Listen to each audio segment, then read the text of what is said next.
Hi, this is basically a non-positive video. Uh, you've been watching my channel, you've been watching me with the van. The van is back in the shop. It's been there for be 2 days at the end of today. We still got 5 hours, so there's a possibility it could come back to me. For some exorbitant cost.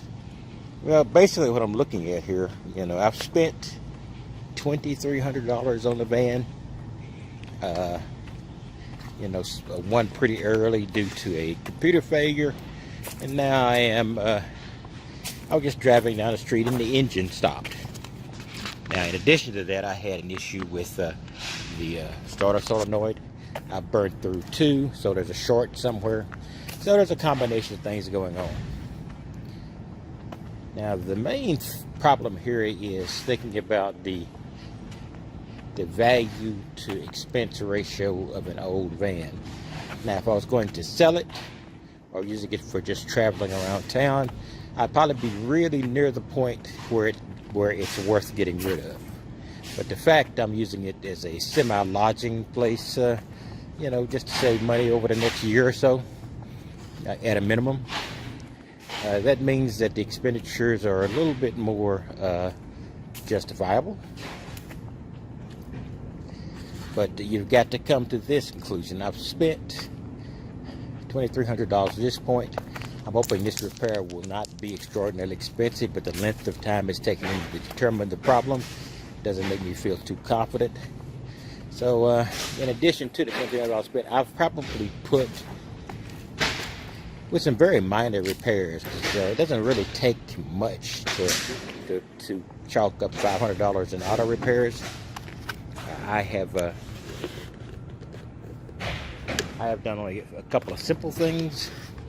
The throttle position sensor, and yeah, all you guys with cars and modern trucks, the throttle position sensor is something you pull out of the plug. If the plug is at the top, you pull it and replace it, boom. But when the throttle sensor is on a 1991 Ford Econoline, I had to take the throttle body off. So it was not an easy or simple job.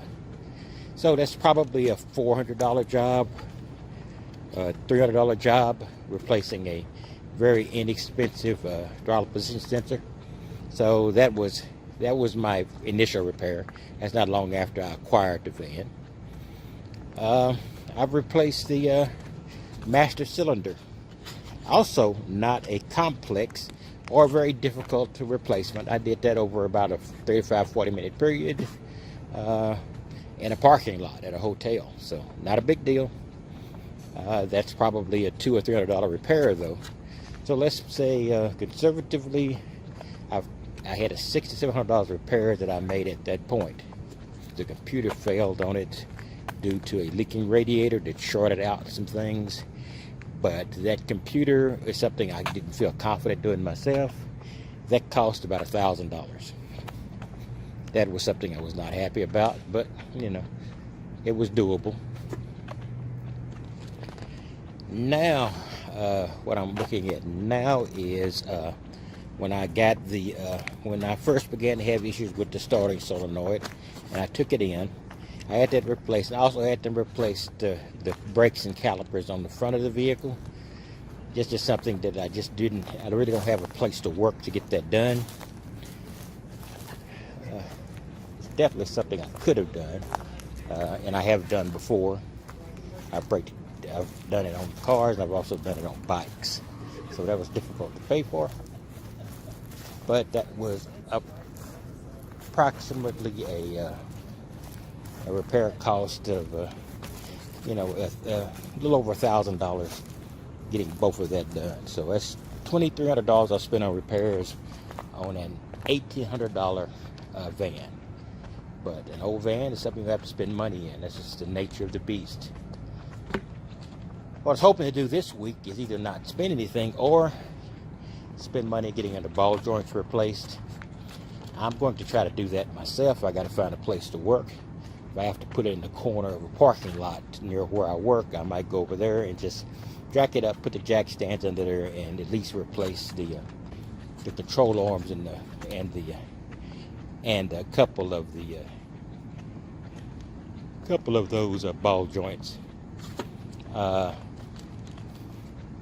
I'll just see how that works out. So basically, you know, I've spent more than I planned to spend, but you know, it's just the nature of the beast. This is an old vehicle, and you know, and it has not been maintained. And some of these things don't have to be changed more than once in the average lifespan of a vehicle.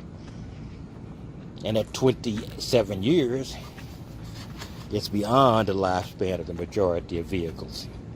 So, just want to give you a rundown. You know, that's a fact you're going to have to work out. You can get a new van and spend, oh God, $15,000, $20,000. You get an old van, maybe spend a couple of thousand, with the realization you're probably going to be spending $4,000 or $5,000 more. You can get a little less old van and probably pay a little bit less in repairs, but you never know. A used vehicle is a used vehicle. So we'll just see how it works. The engine on this van, it works great. All I got to do is take care of the details, the electrical system, the suspension, and all those other things that do wear out with age or wearing out on this van. So we'll see how it works out, and I'll let you know. And you may see tears on the next video if it's too much. If it's really too much, you're going to see me looking for another vehicle. I'll talk to you later.